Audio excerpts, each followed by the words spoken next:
dengan tekad kuatkan hati, negeri ini memanggilmu kawan.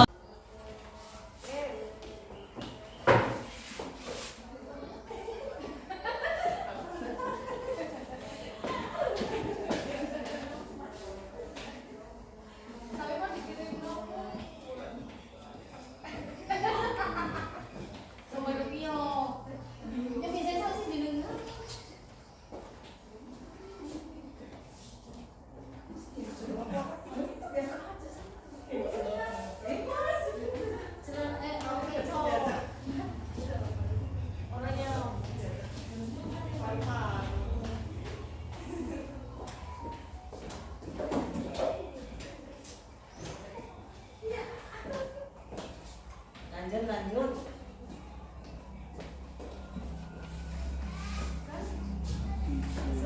Mandi, ayo bawa acara. Acara mandinya biasanya.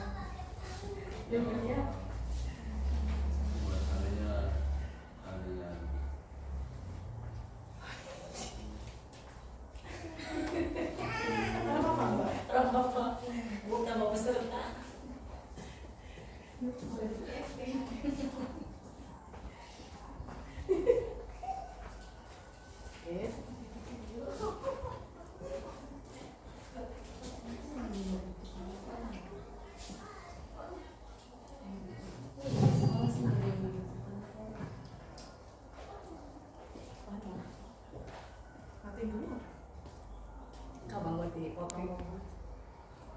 Warahmatullahi wabarakatuh. Dan selanjutnya tetap salawat salam tercurahkan kepada Nabi kita Muhammad Rasulullah Sallallahu Alaihi Wasallam beserta keluarga, sahabat dan para pengikutnya. Mudah-mudahan kita telah mendapatkan syafaatnya di hari yang akhir. Allahumma amin ya rabbal alamin. Bapak Ibu yang kami hormati, jadi destinasi modul 1 ini adalah tugas daripada guru penggerak angkatan 11 di tahun 2024. Mudah-mudahan dalam proses untuk selanjutnya masih banyak yang dikerjakan atau tugas-tugas yang bisa dikerjakan dan juga berkaitan dengan SD yang bersangkutan. Untuk itu mari kita dengarkan dan kita lihat dan kita semangati, mudah-mudahan dalam menyampaikan ini bisa sesuai apa yang ditulis dalam materi ini. Kiranya yaitu untuk selanjutnya mari kita bersama-sama untuk mendengarkan dan melaksanakannya atau juga dengan bisa mengikuti dengan baik. Kiranya itu yang bisa kami sampaikan. Kami akhiri, wabillahi taufiq wal hidayah. Assalamualaikum warahmatullahi wabarakatuh.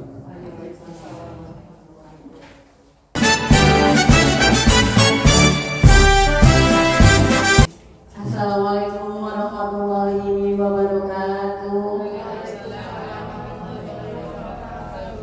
Terima kasih Bapak Ibu yang sudah berkumpul di kelas 4 dalam rangka saya menyampaikan materi budaya positif atau kata lainnya yaitu destinasi modul 1.4 guna untuk tugas saya untuk membuat aksi nyata CGP angkatan 2024 tahun 2024 angkatan 11.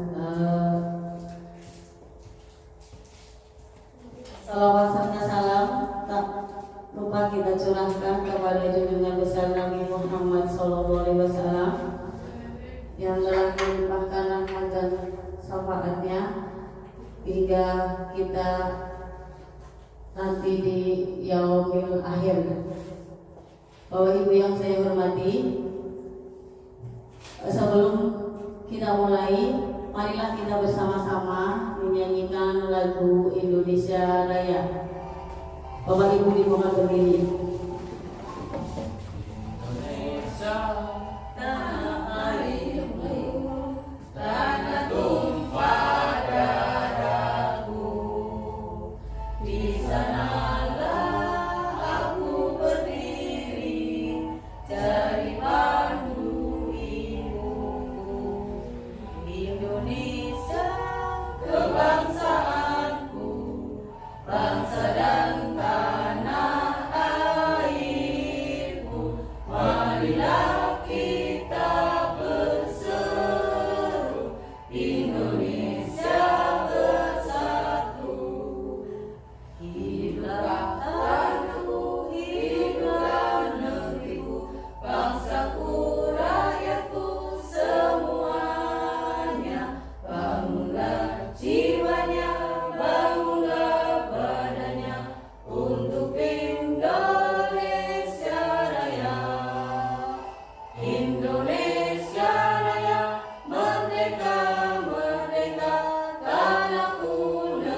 Terima kasih Bapak Ibu.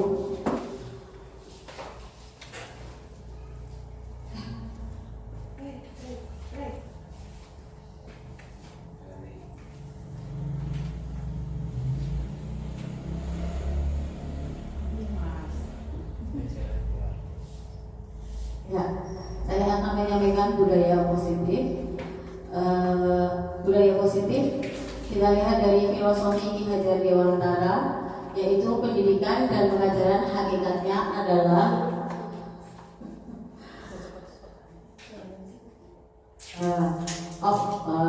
pendidikan dan pengajaran hakikatnya adalah menuntut murid sesuai dengan kodratnya. Guru memiliki tugas membimbing, mengarahkan, mendampingi, memberikan dukungan pada murid agar tumbuh sesuai dengan potensi dan kodrat masing-masing untuk mencapai kebahagiaan dan keselamatan hidup. Dengan trilogi pendidikan Ingarso Tulada, Imadya Manung Karsa, Tuturi Handayani, guru diharapkan mampu mengantarkan murid berkembang sesuai dengan kodratnya untuk mencapai keselamatan dan kebahagiaan. Nilai kebajikan universal. Budaya positif merupakan perwujudan dari nilai-nilai atau kebijakan universal yang mana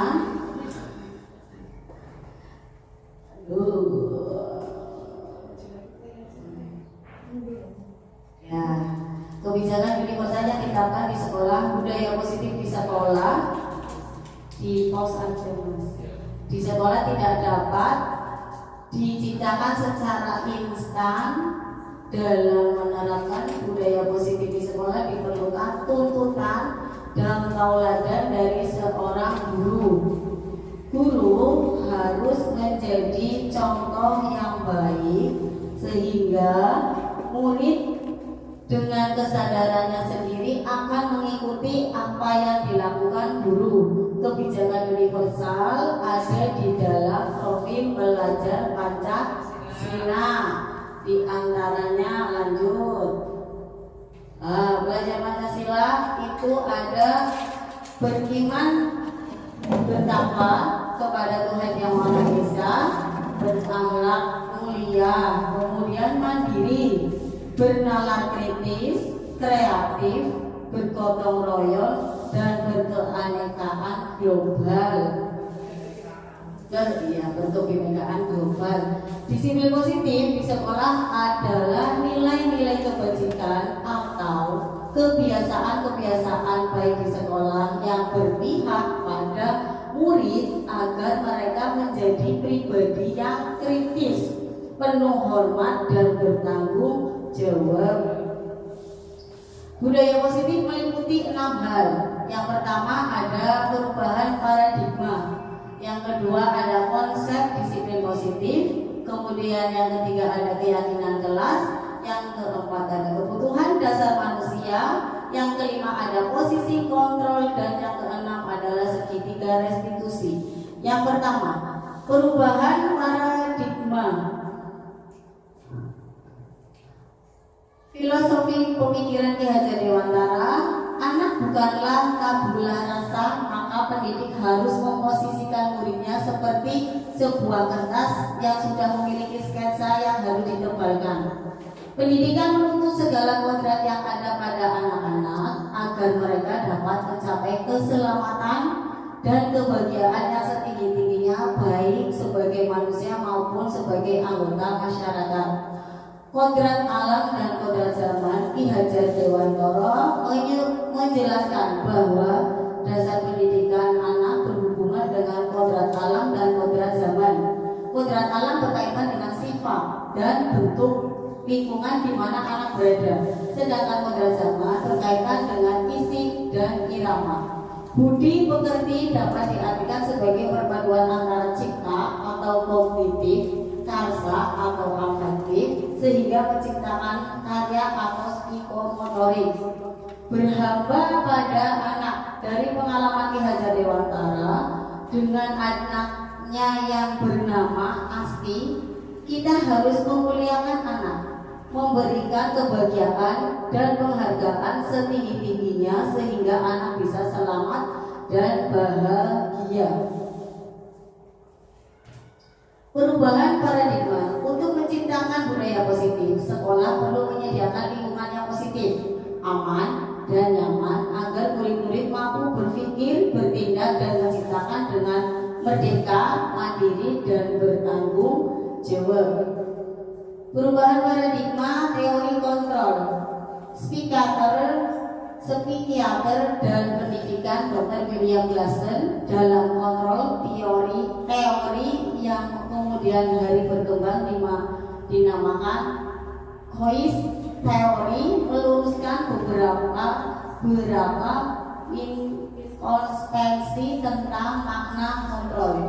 Ilusi guru mengontrol murid. Pada dasarnya kita tidak dapat memaksakan murid untuk berbuat sesuatu jikalau murid tersebut memilih untuk tidak melakukannya.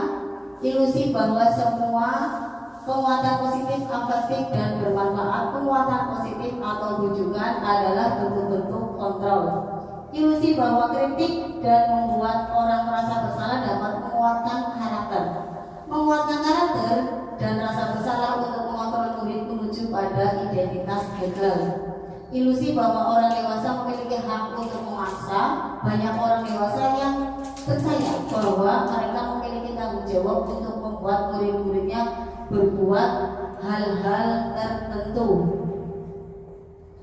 Perubahan paradigma stimulus respon itu ada realitas atau kebutuhan kita bersama. Semua orang melihat hal yang sama. Kita mencoba mengubah agar orang berpandangan sama dengan kita. Perilaku buruk dilihat sebagai suatu kesalahan. Orang lain bisa mengontrol saya bisa mengontrol orang lain. Pemaksaan ada pada saat rujukan gagal, metode berpikir menang atau kalah. Sedangkan teori kontrol itu meliputi realitas atau kebutuhan kita berbeda. Setiap orang memiliki gambaran berbeda. Kita berusaha memahami pandangan orang lain tentang dunia. Semua perilaku memiliki tujuan. Hanya Anda yang bisa mengontrol diri Anda. Anda tidak bisa mengontrol orang lain. Berkolaborasi dan konsekuensi menciptakan pilihan-pilihan baru dan model berpikir menang-menang. Yang kedua ada disiplin positif.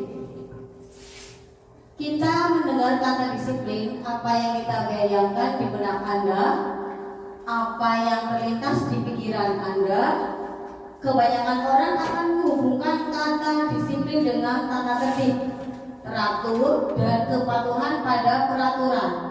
Kata disiplin sering dihubungkan dengan hukuman, padahal itu sesungguhnya berbeda. Karena belajar tentang disiplin positif tidak harus dengan memberi hukuman. Justru itu adalah suatu alternatif terakhir, dan kalau perlu tidak digunakan sama sekali.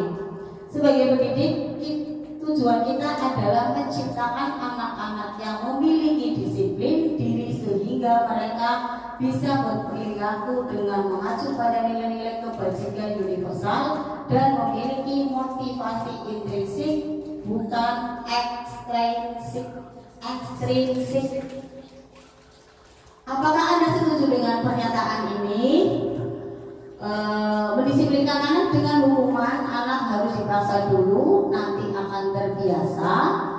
Atau memberikan hukuman dengan hal positif dapat meningkatkan disiplin anak, atau memberikan penghargaan dapat meningkatkan motivasi belajar anak. Bagaimana? Yang mana yang menurut Bapak Ibu yang sesuai dengan pernyataan tentang disiplin?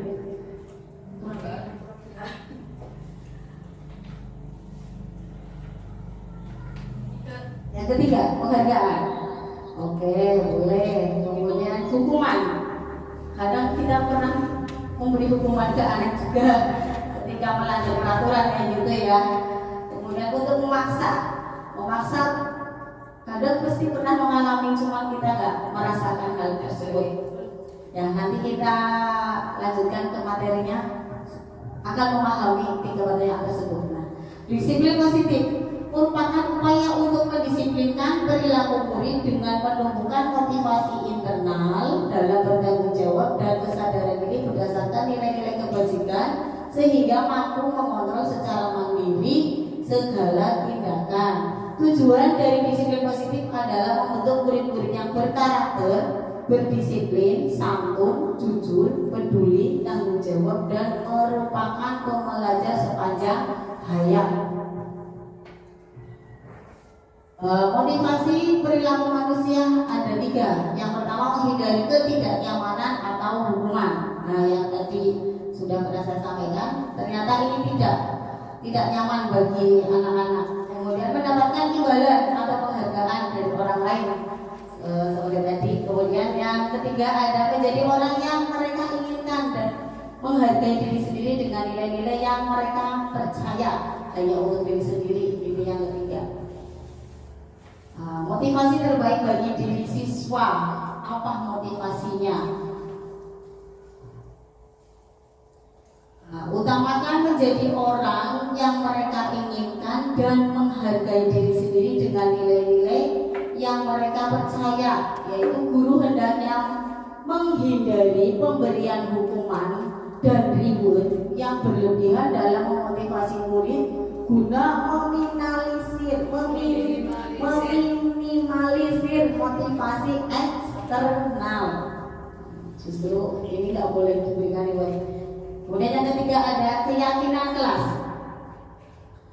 Keyakinan kelas merupakan nilai-nilai kebajikan universal yang disepakati secara tersirat dan tersurat di dalam kelas. Tujuannya untuk menanamkan nilai-nilai kebajikan pada keyakinan murid dan guru akan lebih memotivasi murid di dalam untuk melaksanakan budaya positif.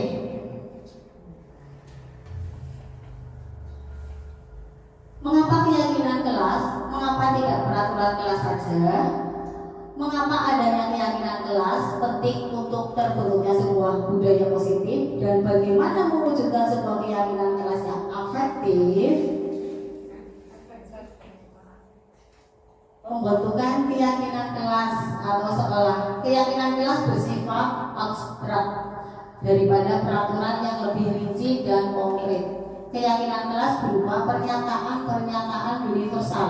Pernyataan keyakinan kelas senantiasa dibuat dalam bentuk positif. Keyakinan kelas hendaknya tidak terlalu banyak sehingga mudah diingat dan dipahami oleh semua warga kelas. Keyakinan kelas sesuatu yang dapat diterapkan di lingkungan tersebut. Semua warga kelas hendaknya ikut berkontribusi dalam pembuatan keyakinan kelas lewat kegiatan curah pendapat, bersedia meninjau kembali keyakinan kelas dari waktu ke waktu. Ketika motivasi muncul dari dalam diri murid atau internal murid, maka secara tidak langsung memunculkan kesadaran untuk melaksanakan budaya positif. Murid akan lebih merasa bertanggung jawab dalam menjalankan nilai-nilai kebajikan yang disepakati. Selanjutnya yang keempat adalah 5 kebutuhan dasar manusia. Seluruh tindakan manusia memiliki tujuan tertentu. Semua yang kita lakukan adalah usaha terbaik kita untuk mendapatkan apa yang kita inginkan. Ketika kita mendapatkan apa yang kita inginkan, sebetulnya saat itulah kita sedang memenuhi satu atau lebih dari satu kebutuhan dasar kita.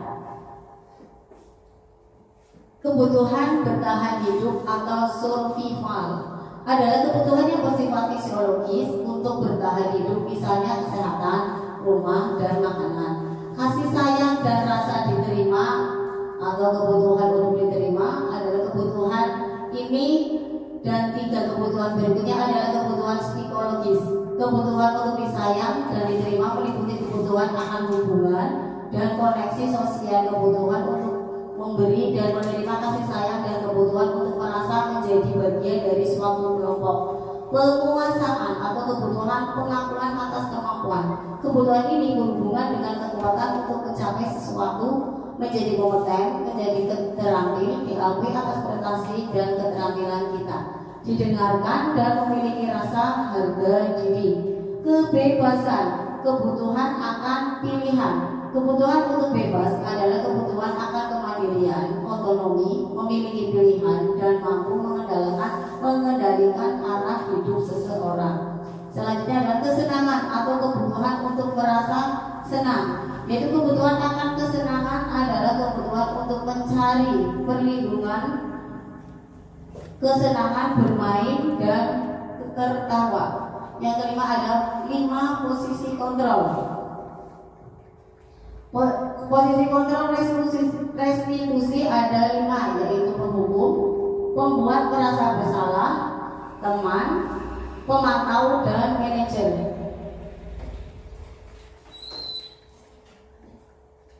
Penghukum.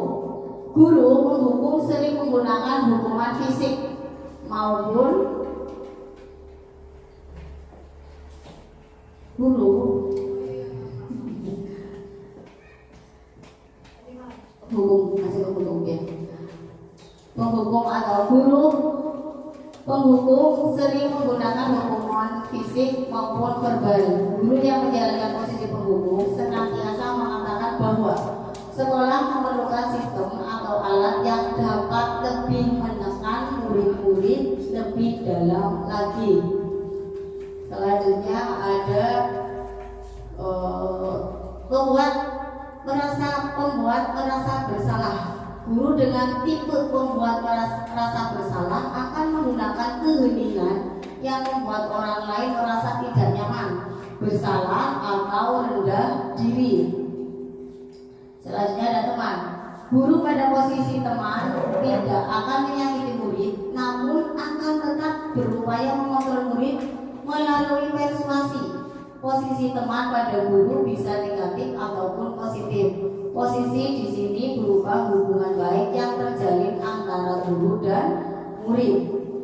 Selanjutnya ada pemantau. Pada saat kita memantau, kita bertanggung jawab atas perilaku murid. Posisi pemantau berdasarkan pada peraturan-peraturan dan konsekuensi. Dengan menggunakan sanksi atau konsekuensi, kita dapat memisahkan hubungan pribadi kita dengan murid sebagai seseorang yang menjalankan posisi pemantau. Selanjutnya ada manajer. Pada posisi manajer, guru berbuat sesuatu bersama dengan murid, mempersilahkan murid mempertanggungjawabkan perilakunya, mendukung murid agar dapat menemukan solusi atas permasalahannya sendiri, menjadi manusia yang merdeka, mandiri, bertanggung jawab, menjadi manajer bagi dirinya sendiri. Apa posisi yang terbaik guru ambil ketika menghadapi sebuah masalah? Nah, posisi yang terbaik adalah menggunakan segitiga restitusi, yaitu guru sebagai posisi manajer akan menggunakan tahapan segitiga restitusi dalam menyelesaikan permasalahan yang muncul pada perjalanan profesinya. Yang pertama yaitu menstabilkan identitas, kemudian validasi tindakan salah, dan menanyakan keyakinan kelas.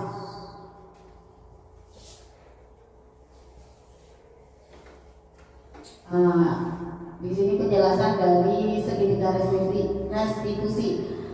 Yang pertama tadi menstabilkan identitas, itu mengubah identitas anak dari orang yang gagal karena melakukan kesalahan menjadi orang yang sukses. Ketika murid sedang emosional, mereka tidak mampu menggunakan bagian otak rasionalnya, maka perlu distabilkan.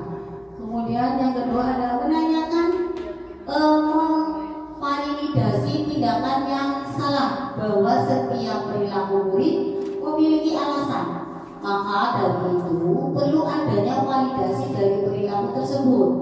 Murid diajak berpendapat atas apa yang sudah dilakukan untuk kemudian diarahkan untuk membuat kesepakatan.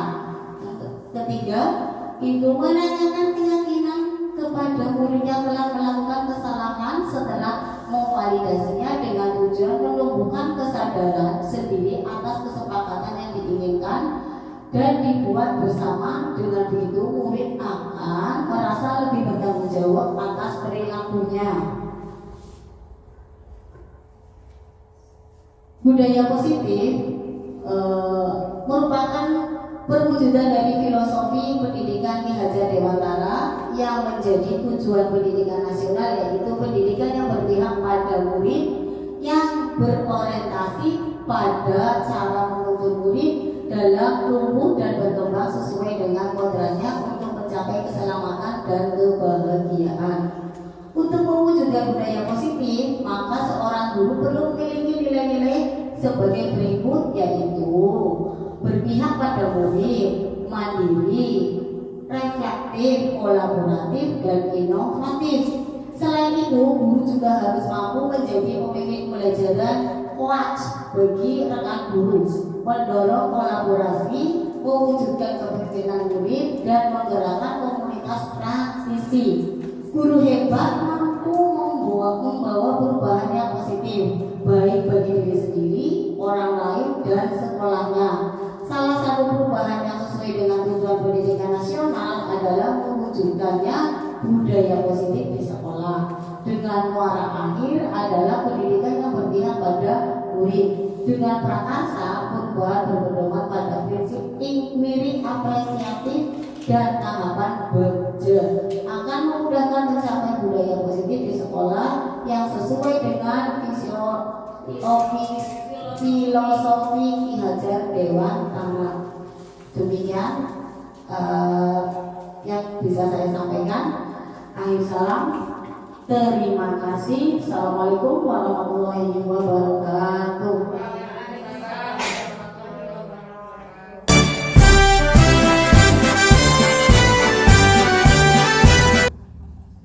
Ya, terima kasih Bapak Ibu.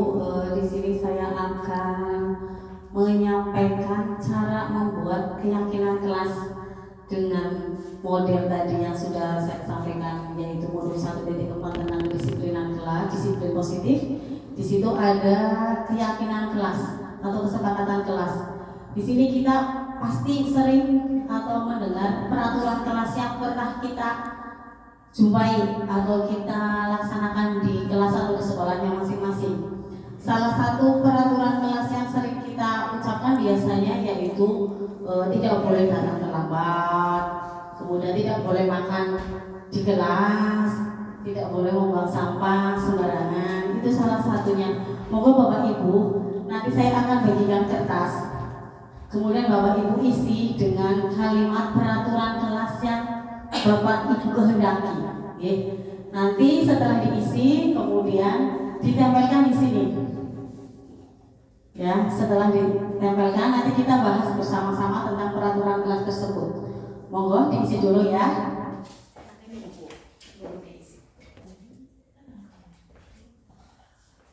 Sudah selesai ya Bapak Ibu? Peraturannya sudah ditulis. Monggo ditempelkan ke sini, ke peraturan kelas. Di sini ada ya, semuanya ditempelkan. Kalimat-kalimatnya sudah Bapak Ibu tulis. Monggo Mas Ali, ditempelkan dulu, nggak apa-apa.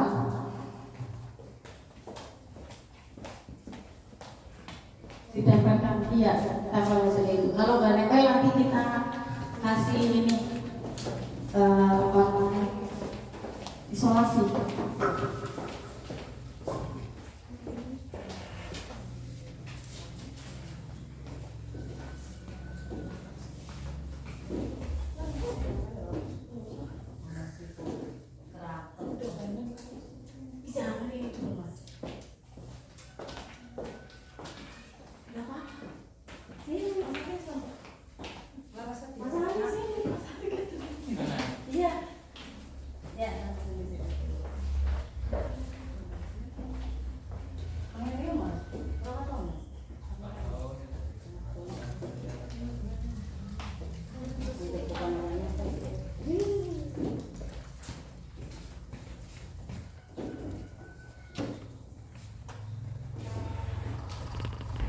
Siapa yang belum menempel?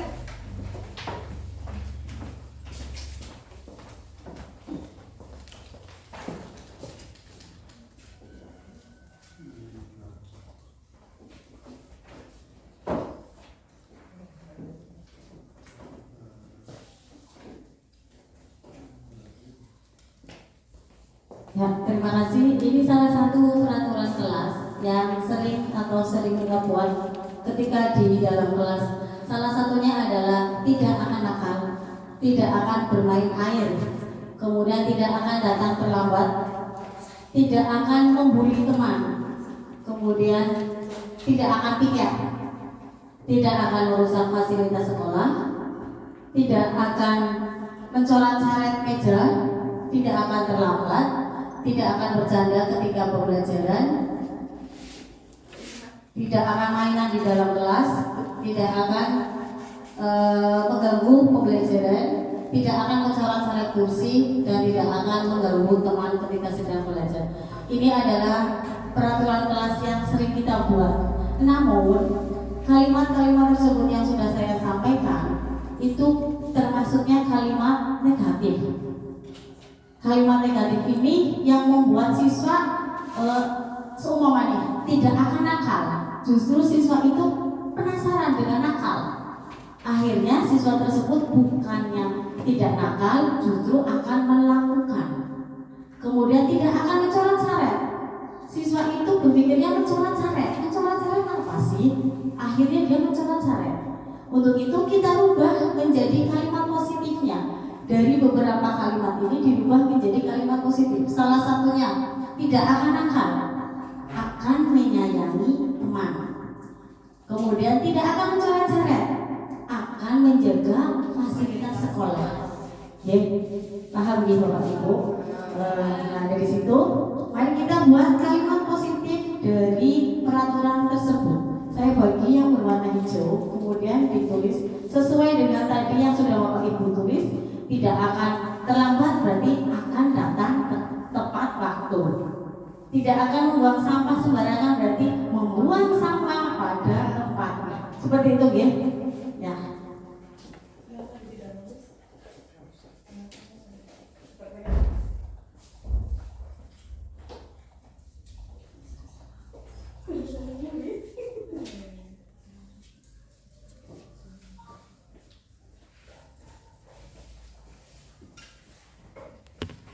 Sudah selesai Bapak Ibu, monggo dipasangkan ke bagian kalimat positif. Ya. Ya, terima kasih. Lanjutkan lagi.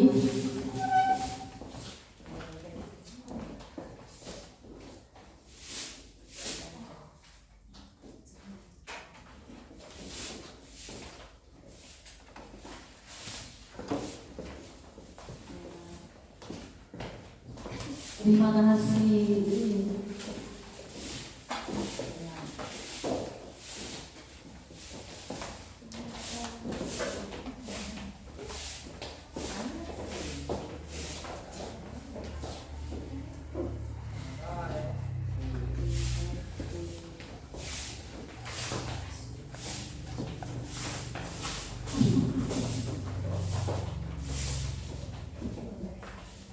Mas Halil.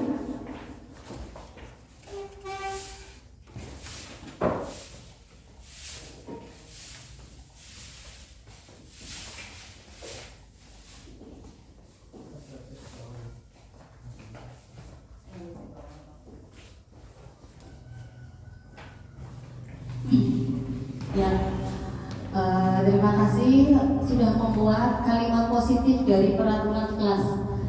Saya bacakan kalimat positifnya ya. Ini ada membuang sampah pada tempatnya, kemudian menjaga fasilitas sekolah, belajar di kelas dengan senang, kemudian melaksanakan piket sesuai dengan jadwal, membuang sampah pada tempat, menghemat air, mematuhi peraturan kelas dan sekolah, belajar di kelas dengan senang, mematuhi peraturan sekolah, kemudian datang tepat waktu, harus baik dengan teman, melaksanakan piket, kemudian fokus belajar dan menyayangi teman, serta melaksanakan tata tertib sekolah dengan baik. Dari kalimat positif tersebut kita ambil nilai kebajikan seperti yang tadi saya sudah sampaikan pada modul 1.4, yaitu disiplin positif. Di situ akan muncul nilai kebajikannya. Nilai kebajikannya nanti akan ada hanya rajin berangkat atau datang tepat waktu, itu termasuknya adalah rajin. Ya, kemudian menyayangi teman, termasuknya yaitu nilai menyayangi. Kemudian ada menjaga fasilitas sekolah, itu nilainya yaitu keamanan sekolah. Nanti saya bagi yang berwarna pink untuk nilai kebajikan.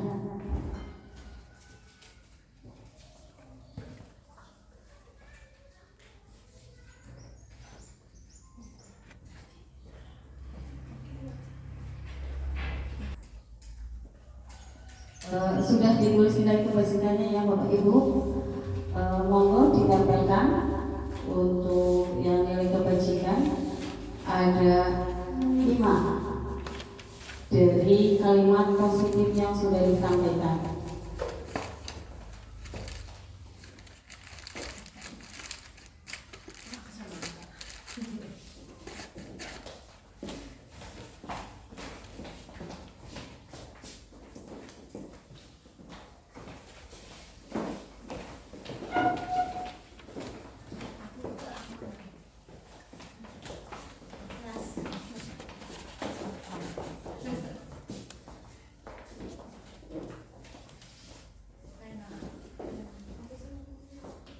Ya, nilai kebajikannya yang akan muncul pada kalimat positif yang sudah disepakati adalah menghormati.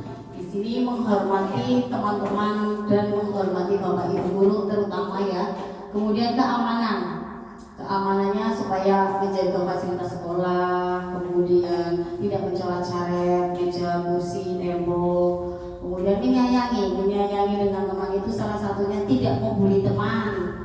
Kemudian tidak nakal dengan teman, kemudian disiplin di sini berarti datang tepat waktu sesuai dengan peraturan, kemudian rajin belajar berarti fokus dan melaksanakan pembelajaran di kelas, kemudian melaksanakan tugasnya sesuai dengan aturan, contoh ada PR dilaksanakan, kemudian bekerja kelompok juga dilaksanakan, piket juga dilaksanakan.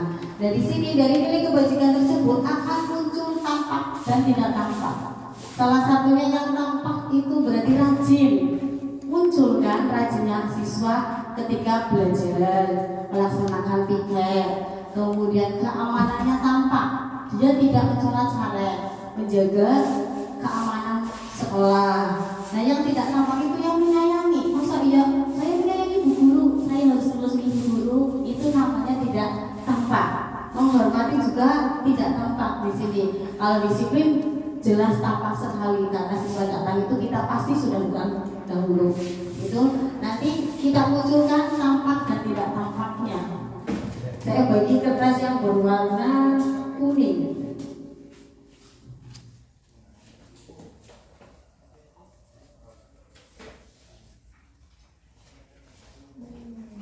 Taruh sesuai dengan yang tampak atau tidak tampak, atau kita sebut biasanya yaitu letter T.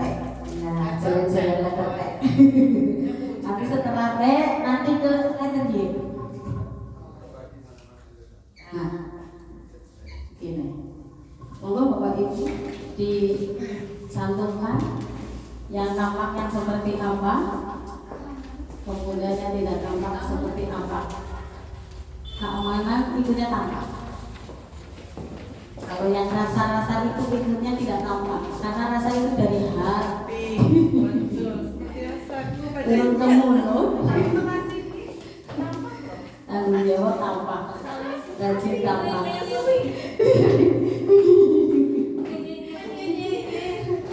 Menyayangi dan menghormati ini masih tertinggal saat ini. Ya. Dari sini nanti kita kelihatan disiplin berarti berusaha siswa itu datangnya tepat waktu tanpa adanya sanksi atau denda atau adanya pembulian dari teman. Kalau siswanya memang datang tepat waktu ataupun terlambat, saya biasanya ngomong ingat enggak kesepakatannya seperti itu. Iya Bu, maaf saya terlambat karena ya, dia sudah berani mengungkapkan alasan saja sudah hebat. Ya, kalau dahulu itu ditanya pasti sudah nangis, Kemudian setelah nangis gak mau masuk kelas, malu karena adanya pembulian dari teman-teman. Setelah disiplin, kemudian ada keamanan. Tadi sudah tidak mencoret-coret meja, kursi, kemudian tembok juga ya. Yang tidak aman lagi biasanya ketika sore hari, karena seolah kita di lingkungan masyarakat itu. Kemudian bertanggung jawab juga akan muncul. Dan rajin di sini muncul, rajin berangkat, rajin mengerjakan tugas, kemudian rajin berkelompok, aktif, rajin melaksanakan piket juga. Selanjutnya ada menyanyi. Ini aduh ayah ini ya ayah menyayangi dan menghormati itu tidak bisa ditampakkan seperti hanya bu guru mau menyayangi muridnya, enggak harus dielus-elus atau sering dipanggil itu enggak. Itu muncul ketika siswa tersebut mungkin minta pertolongan sama temannya, diberikan, dipinjami kayak gitu. Salah satu menyayangi, menghormatinya ketika mau pipis atau mau ke belakang pamitan dulu sama bu guru meskipun hanya manduk-manduk saja, itu berarti mempersilahkan. Nah nanti setelah kita munculkan atau tampak dan tidak tampak ini kita akan pindah ke letter Y. Saya nyebutnya letter Y. Di sini akan terdengar dan terlihat, kemudian terbentuk. Yang akan dibentuk itu yang sikap seperti apa, kemudian yang sikap terlihatnya itu yang seperti apa, dan sikap yang dapat didengarkan kita itu yang seperti apa. Salah satu contohnya terbentuk disiplin, jelas sekali. Kalau disiplin siswa itu dalam tepat waktu ya pasti akan terbentuk perilaku yang bertanggung jawab. Itu. Kemudian menghormati berarti terlihat bahwa dia itu tidak pernah membuli temannya, kelihatan sesama teman tidak gelut-gelutan kayak gitu. Kemudian terdengar itu kalau siswa itu lagi rame gaduh ya, itu kelihatan, oh ternyata kelasnya rame setelah saya tinggal sebentar, berarti tidak bisa fokus di dalam kelas. Nah nanti saya bagi kertas yang berwarna hijau kekuningan, tinggal ditempel saja, ditulis dulu. Ada nanti nilai yang bertanggung jawab, ada disiplin juga, kemudian menyayangi, rajin dan menghormati.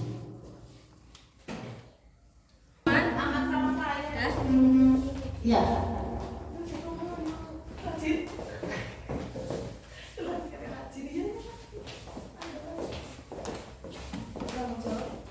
Bertanggung jawab terbentuk. Perilaku.